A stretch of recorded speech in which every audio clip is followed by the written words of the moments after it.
Mavericks will win for the first time. The Clippers fall for the first time this year. Final score 124-73. Welcome back to the Bibbs Corner podcast, folks. You heard that opening clip. Big win for the Mavs over the Clippers, who eliminated us from the playoffs. I would say we had a little bit of motivation. Mavs had the biggest lead at halftime in NBA history at 77-27 points. Just an abysmal performance for the Clippers. As much as I would love to take full credit for how bad they played, I won't do so. The Mavs did put an emphasis on rebounding, and that was very clear early in the game. We were able to set a tone. I talked about that on Twitter yesterday, that rebounding is how you control a game. Offense and scoring are fantastic, but if you control the glass, it lets you control the game. We out-rebounded the Clippers in this game 54-36, which was a dramatic difference from what we did against the Lakers the other day. And, of course, it translated to the scoreboard. On the offensive glass, we pulled down 11 offensive boards to the Clippers just 5. Again, dramatic difference from what we did against the Lakers the other day. Defense was there as well. We forced a lot of turnovers, outscored the Clippers 22-10 on points off of turnovers. 28-3 fast break points, which means that we played with good pace. Again, we had a different energy, a different intensity about us. It's what you would hope for from a team going down 0-2 to start the season, with big aspirations for the season. So overall, it was a good game. Good to get one in the win column. I think there were a lot of positives to take away from this game, but also that we cannot relax. The next game is against the Hornets, and it would be easy to have a letdown. I was watching the post-game press conferences after the game just to see what PG was going to say, because you know how he does. And he said the right thing at first. I thought he was like, I have to take full responsibility. And I was like, cool, full responsibility. And then he was like, I had a good Christmas. I wasn't prepared for the game. Like, man, come on, man. Everybody had the same Christmas. Everybody had Christmas. And it was, first of all, it was 2 days ago, not yesterday. So you don't even know what day of the week it is, which tells me how much you were prepared. I don't know, man. PG, it's hard to believe in this Clippers team when you got guys like PG that just can't own up to the fact that they got ran out of the gym and that he didn't play his best. He can't just say, I put it on me. It's just, I had a really good Christmas. Man, what? Really good. Anyway, and Greg Anthony, shout out to Greg Anthony on NBA TV for calling him out for that BS. With that said, let me go ahead and get to this break. I'm trying to keep these cold opens shorter. We'll run through the stats in just a second, and then I had a few questions that I'll answer at the end here.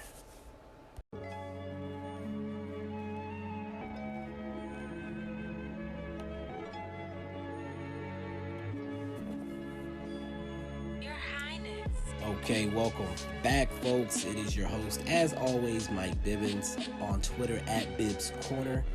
And once again, a big win for the Mavs. Nobody on the roster played over 26 minutes, which is beautiful. We got 2 days off before we have to play the Hornets, so the team should be well rested. Jay Rich actually ended up playing the most minutes. He was the guy that played 26. He had 21 points, 3 boards, 2 assists, a steal. He was 8 for 13 from the field and 4 from 8 from 3, with 2 of those offensive rebounds that I mentioned earlier. A great shooting performance from him. Looked more like he did in the preseason in this one. Looked much more relaxed.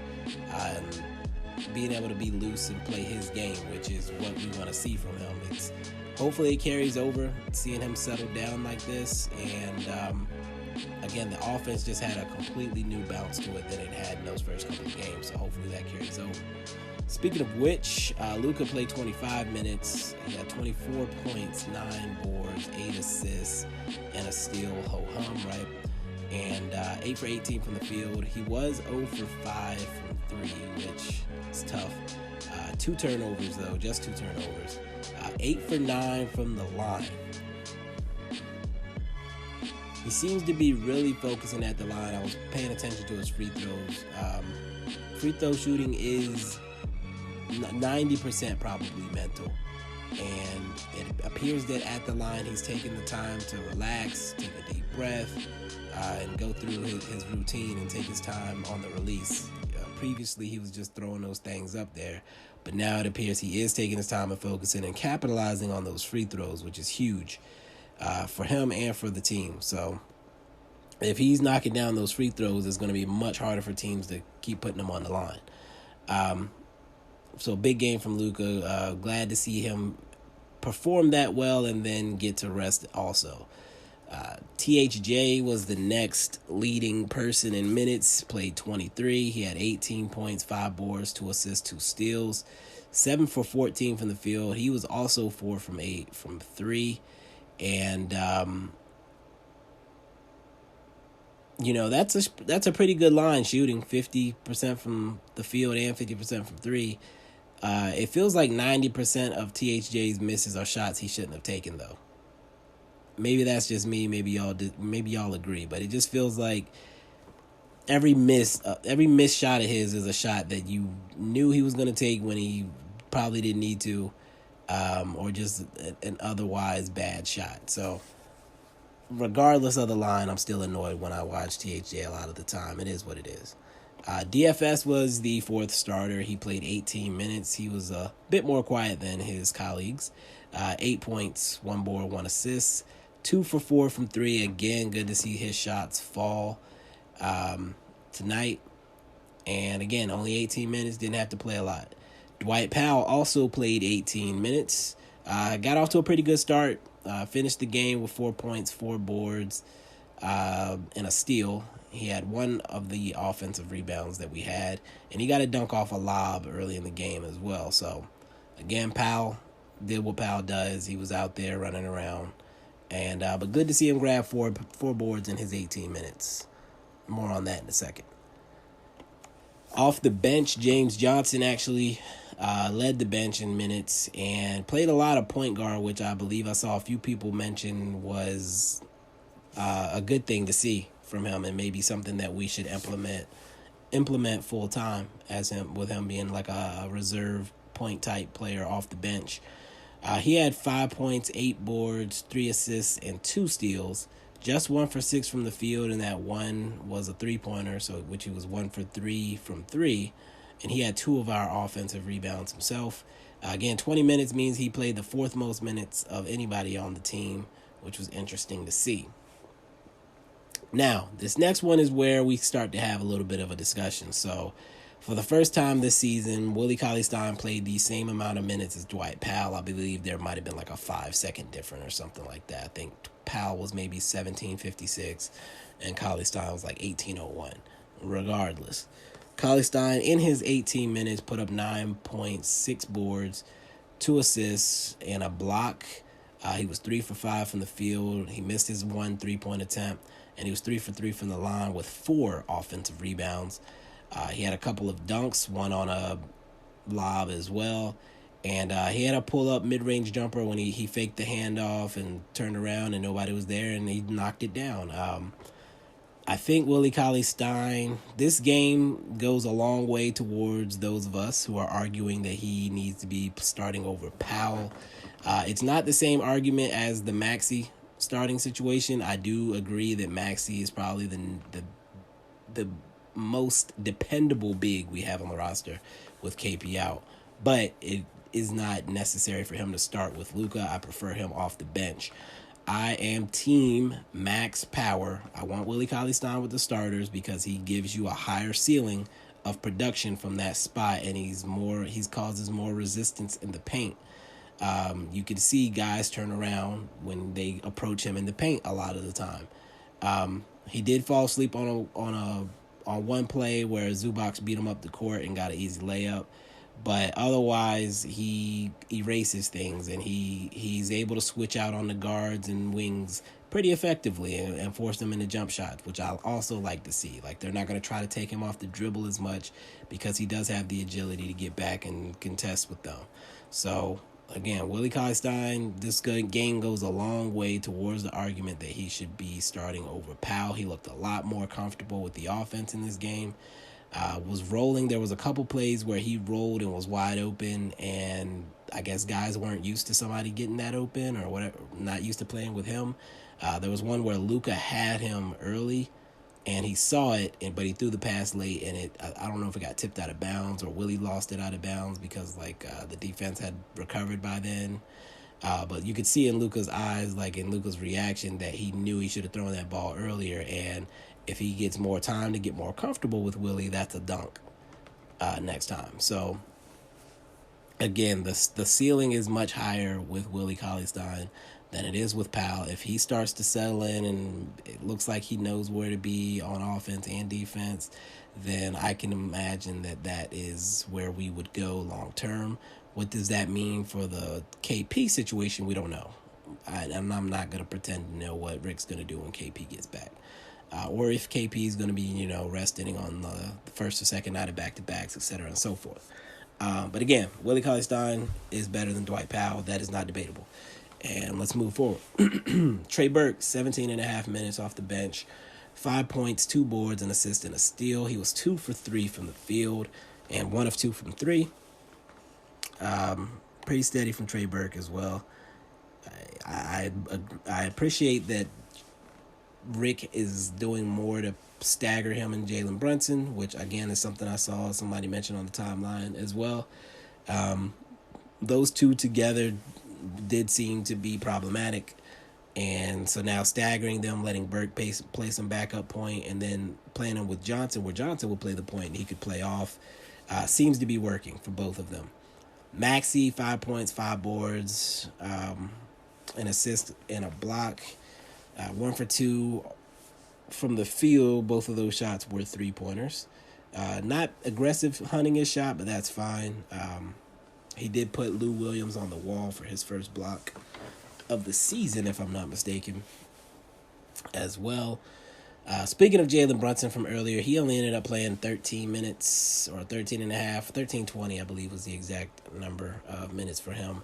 11 points, 4 for 6 from the field, 2 boards and 3 assists, 1 of 3 from 3. Brunson looked good in his minutes. Again, him and Burke as spark plugs off the bench seems to be working, and staggering them seemed to work for us as well. So I'm happy with that personally.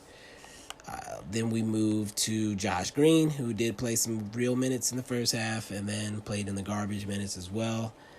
4 points, 2 boards, 2 assists from him. He was 1 of 3 with a big dunk being that one off of a steal and deflection. Got to wind it up, got the bench hyped. Wes Iwundu looked good in his 11 and a half minutes also. He had 6 points, 1 board, and a steal. He was 1 of 3 from the field, 0 of 2 from 3. Boban played 10 minutes. He was 4 of 5. Wait a minute, that doesn't sound right. 4 points, 5 boards, 2 of those being offensive rebounds. I had a big dunk where there were 4 Clippers around him, and he just slammed it and didn't look like he left the ground. Tyrell Terry got some real minutes in this one for the Terry lovers out there. He had a binary stat line, 0 points, 1 board, 0 assists, 1 steal. 0 for 2 from the field, 0 for 1 from 3.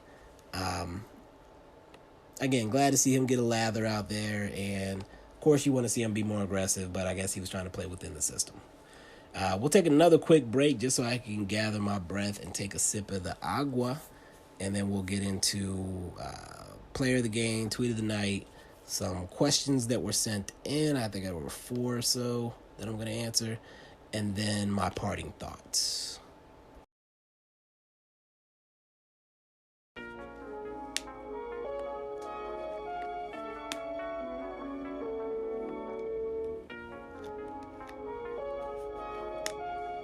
All right, welcome back yet again to the Bibs Corner Podcast. And we're going to start with the player of the game here in this last section.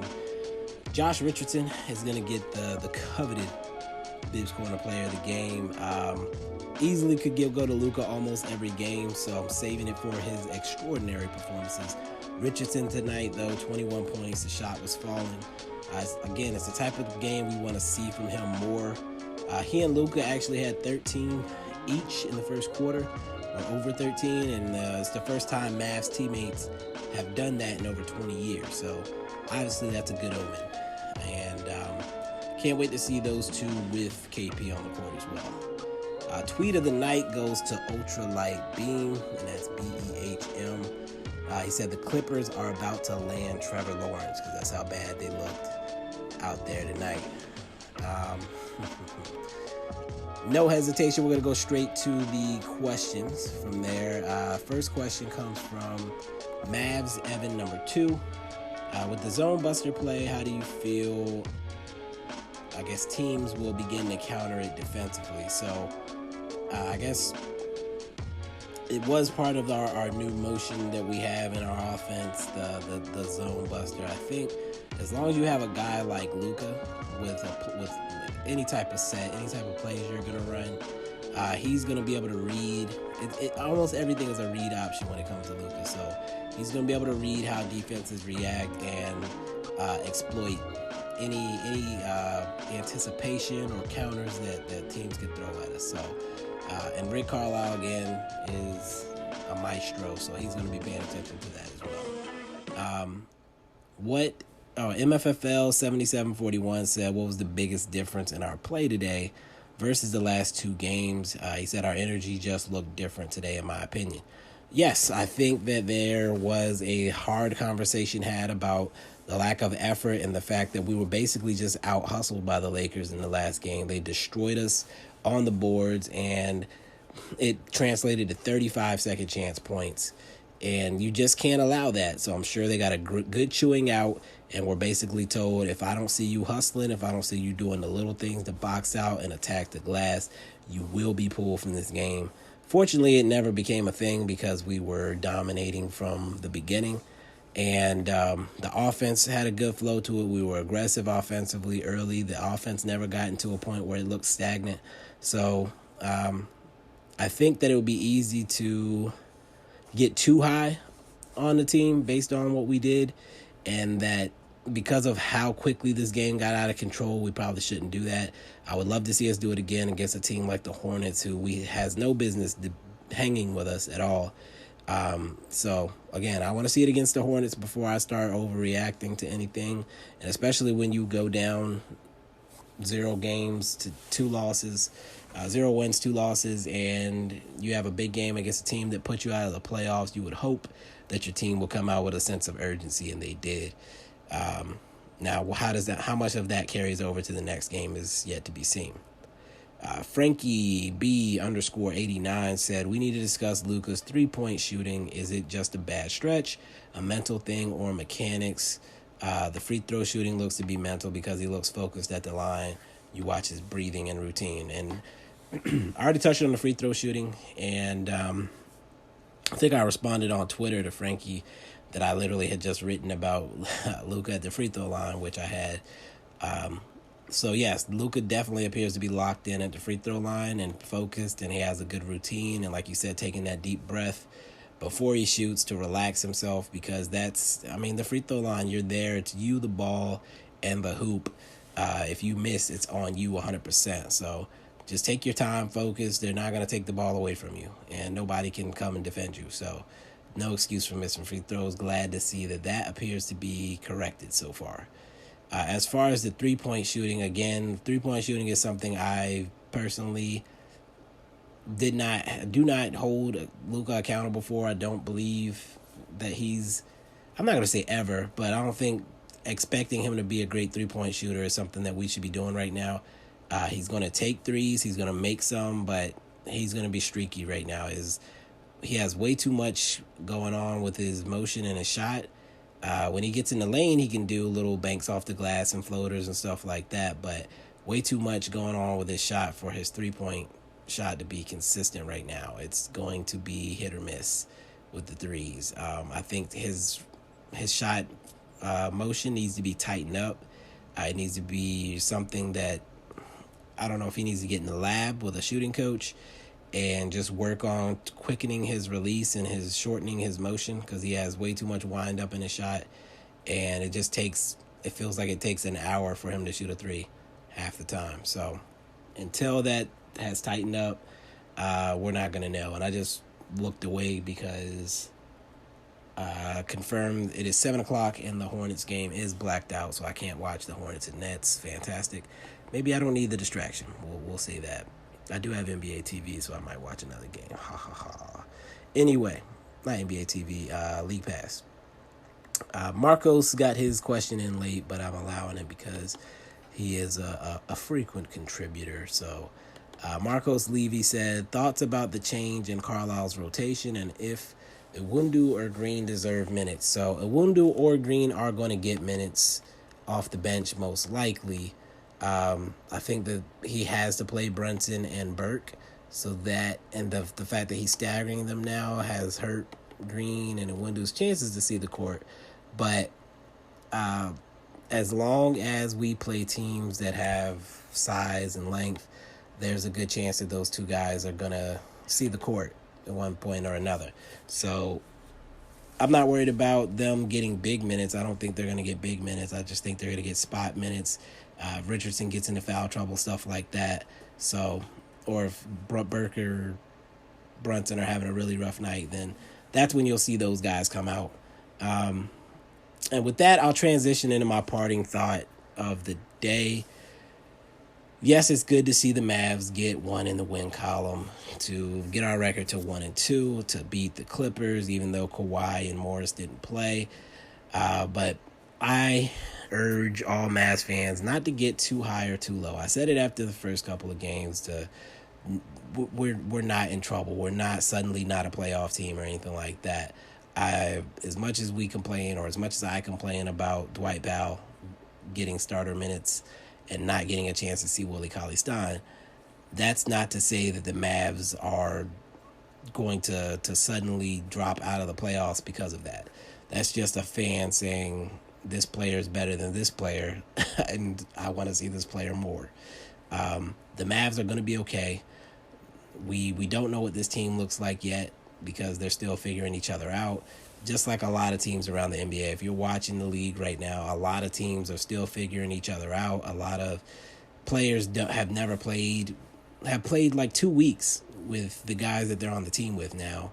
So let's dial it back on any panic, but let's also not get too high on this team after this game. Like I said, the Clippers pretty much gave up on this game after the first quarter.